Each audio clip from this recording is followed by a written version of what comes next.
Hey folks, it's Maxie here and welcome to a new TEW2020 video. This is one that's going to give us a good opportunity of a 100 rated match and show. This is the tester of an AEW versus New Japan Supershow. So a few things to note before we jump into it. I do not watch a lot of New Japan. I have no great knowledge of New Japan rather than basically what I'll see on Twitter, even though a lot of the GIFs don't make it there anymore, what I see on Reddit, and just generally through what happens in TEW. So I'm not going to say I'm some sort of genius on the Japanese scene, completely the opposite end of the spectrum on that. But I believe the matches I've put together should all do good ratings, so that I'm confident in. But the reality is it just matters on that main event, which we've went with Kenny Omega against Okada. So the show's in Tokyo, so everybody's going to have great overness because the Japanese wrestlers that with New Japan aren't particularly over in the US, but they are in Japan. And of course, we're a global company, so our wrestlers are primarily over everywhere. So hopefully that works in our favour. We've went with other boosts, we've got all the money in the world anyway. This is on AEW Plus, so we're going to make a shit ton of money. I put the ticket sales at cheap so we could get at least some money revenue in, but we are still going to be striking a sold out 80,000 in the National Stadium in Tokyo. So yeah, it'll be fun, as I say, show. And then we've got obviously the women's pay-per-view, because obviously New Japan don't have a women's division, so I felt right, well, it's a good place to drop this in, and then we can have that women's show. I think it's actually next week that's scheduled in for. Looking forward to a stellar main event in that, which is at the moment going to be Io Shirai versus Demi Bennett for the AEW Women's World Championship. But a couple of titles on the line tonight. We've got the AEW 0X Championship on the line, the AEW World title, the Tag Team Championships, and the IWGP United States Championship will be on the line as Adam Cole defends it. Baby. But anyway, it's going to be mostly, as you can imagine, matches because it's Japan. You know, there's a few segments just to give us the ratio we need to gather. But sit back, relax, and enjoy the AEW versus New Japan Pro Wrestling Super Show. Let's do it.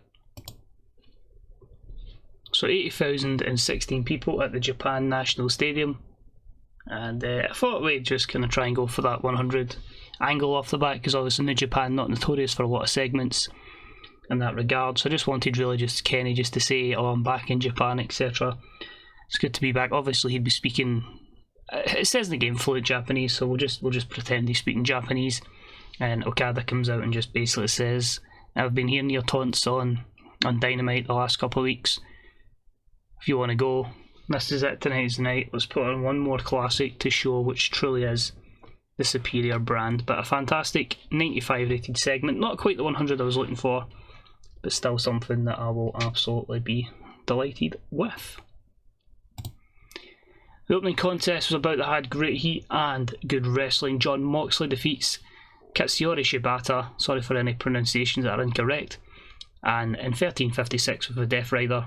An 82, a 74 versus an 82. I actually started this save before Shibata came back out of retirement, so luckily we talked him out of retirement a long time ago in this save. His stats have obviously heavily declined because he was down as a non-worker. But yeah, good to get these two in a hard-hitting matchup, and Jon Moxley picks up the win in what would be a brutal opening contest. Next up with a decent matchup, Claudio picks up the win over Hiroki Goto in 11:19 with the neutralizer. Just a 67 here, which is a bit of a disappointment. Goto was off his game, but it was AEW superstar picking up the win here. AEW professional wrestler Claudio with a good victory in the second match. Moving along, we done the kind of New Japan tradition with the multi-man tag team matchup, and we had a decent matchup that saw the House of Black, Malachi Black, Buddy Matthews and Brody King, teaming with Team Taz, Powerhouse Hobbs and Ricky Starks, picking up the win over Jeff Cobb, Togi Makabe, Sanada, Juice Robinson and Evil, and 17:31 when Ricky Starks pinned Jeff Cobb with the Buster Keaton. A 64 here, and it was really just to kind of push forward kind of guys that we've got, because Jeff Cobb is with us as well, so we can kind of move that into a feud going forward. But the Revolution will be televised as absolute Ricky Starks wins in this 10-man tag team match. Moving along with a good matchup, we saw Pac defeat Robbie Eagles in 16:08 with the Brutalizer, an 81 here. I thought these two would do pretty well. Just a bit of a shame there that Rob Eagles only brought in a 69 rated performance, but still. Nice to see, as I say, Pac was able to deliver something decent. We then had a matchup for the AEW World Championship and had superb wrestling and great heat, as Sammy Guevara defeated Hiromu Takahashi in 1910 with the 630 splash, 5th defence of the belt, and an 84 overall. So maybe if it was a bit longer it could have got a better rating, but an 89 played an 86 performance. Not too bad again, considered we are in Japan. We then moved on to a matchup for the IWGP United States Heavyweight title, and it saw Adam Cole pick up the win over Kenta in 22:33 with a flying crossbody. A 3rd defence for Adam Cole, 81 their matchup scored, an 85 for Adam Cole, a 69 for Kenta, and yeah, just again adding more prestige to the IWGP US title. I think it's gained 5 prestige since I've just started booking it constantly, and all the champions have been All Elite Wrestling professional wrestlers. Next up, on a strong contender for the bout of the night, we had a superb wrestling match with great heat, with Bryan Danielson defeating Shingo Takagi in 24:52 with a running knee, a Bisaki knee if you will, 85, 92 for Bryan and an 84 for Takagi. I think it must be a product thing where they're obviously more rating their popularity over the in-ring performances. I was hoping we could maybe score a few 90s here, but not been our day so far, but still, it's a good sign that we are sitting at 85 for that. We then had a bout that had great wrestling and good heat, as Andrade El Idolo defeated Kota Ibushi in 22:21 with a burly anti-driver, 82. I think we are going to see a lot more of Andrade going forward in this save. He ticks every box, psychology and all the stats you want in the world. So a good one here over Ibushi in Japan. Shows how much faith we have on Andrade El Idolo. Next up, we had the AEW World Tag Team Championships on the line, and in a decent matchup, the Young Bucks defeated Roppongi 3K in 13:50 when Matt Jackson pinned Yo with a Meltzer driver, giving them the 7th defence of the AEW World Tag titles. I felt like it made perfect sense for this to go ahead because it's the Bucks defending against a team that have made waves in Japan just as the Bucks had left, I believe. Quote me if I'm wrong on that. But 75, and they continue their reign as AEW World Tag Team Champions. We then had just a little promo from Prince Devitt, obviously a very detailed history in New Japan, and this was him just basically thanking the fans on his return. Not wrestling tonight, but again the real rock and roller just saying hello basically to a 74 rated segment. I then opted for a hype package for Rey Mysterio just to kill a bit of time as well, but I feel like Rey Mysterio getting back to Japan would have been a massive deal, so a hype package showing all his pre-WWE stuff basically in Japan, and a 57 rated segment for that. He was involved in a matchup for the AEW 0X Championship. Now you'll see at the bottom it says Will Ospreay's not able to compete due to weight restrictions.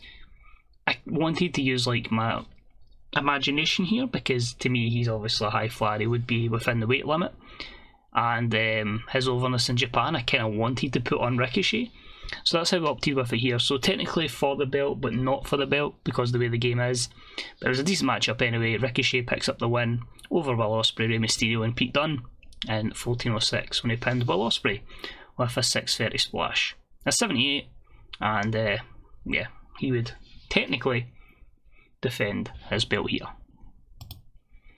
We then moved on to a bout that had great heat and good wrestling as MJF defeated Hiroshi Tanahashi in 23:44 by pinfall, illegally using the ropes for leverage. An 81 here. I am desperate for Max to get over 80 in terms of psychology eventually, so I felt like putting on with somebody with such strong psychology in the form of Tanahashi would develop that. As soon as Max gets like 80 psychology, he's going to get pushed to the moon, more so than he already has, because you've probably noticed he's been away from the title picture. So that's my kind of plan, is to develop him into the better worker, so it can benefit us long term. But gets a massive win over Tanahashi, and despite the fact there'll be the language barrier, they won't understand him. We've seen plenty of guys from America just verbally abuse the Japanese audience, and this is no difference here, as he just berates the people in the crowd. And it's still an 80, as I said, despite being held back with the language barrier. And then the main event. flopped. I need to actually go back and, like, instead of just continually booking good matches, figure out what I'm doing wrong. There is something I'm doing wrong and I can't quite figure it out. So an exceptional matchup here. Kenny defeats Okada in 35:01 with a 1-1 Angel, so I gave it plenty of time. It scored an 84 with a 95 for Okada and 94 for Kenny. I opted to go as an epic match. They are both baby faces, but I wouldn't think that would penalise it that much. So you can just see there, epic, Kenny's victor, nice and simple match. What? Is it possibly Pete Dunne's road agent score? Could that possibly it? Because he was the man hanging the match up. But it says I get a bonus. The only penalisation was for the odd face heel combination. And then my product is predominantly on, I think it's like 60-40 performance over pop. But then again, both guys succeed in both categories in Japan in terms of performance and pop, so it's got me baffled. But I think that's something I'll maybe look over the forums and see where I'm going wrong.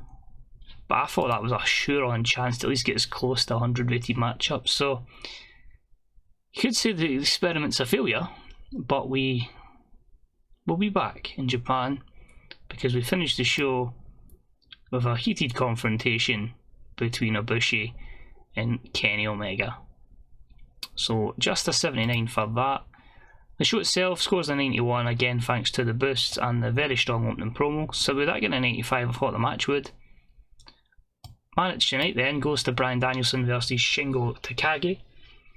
But yeah, I actually enjoyed that. It'll be a couple of months before we do one of these shows again because the amount of people I had to loan from New Japan, obviously the Alliance stuff and the like, was there's been too many loans in a quick succession. So we might maybe look at this again June and July.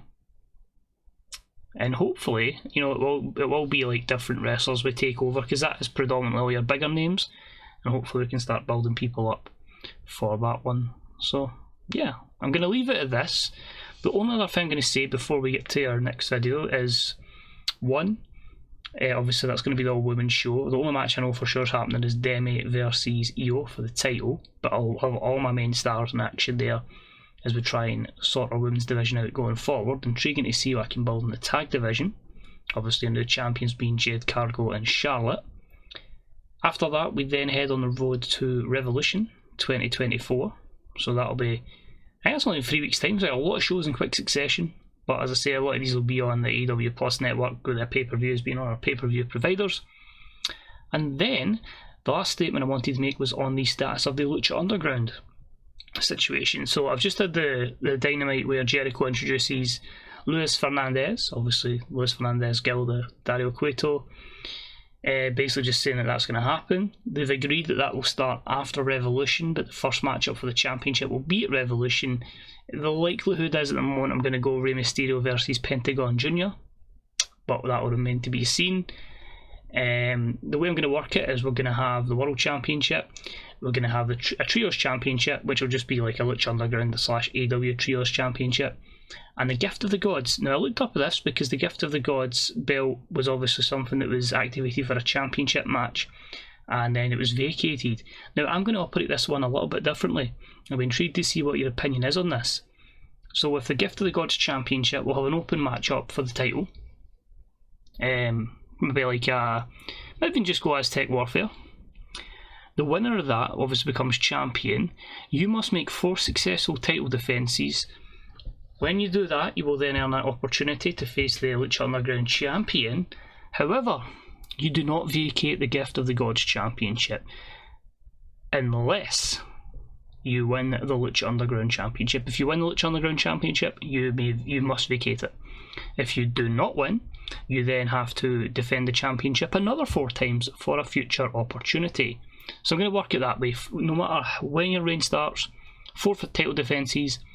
As soon as you've done them, you get that opportunity to challenge for the belt. So the lineage doesn't go vacant, vacant, vacant.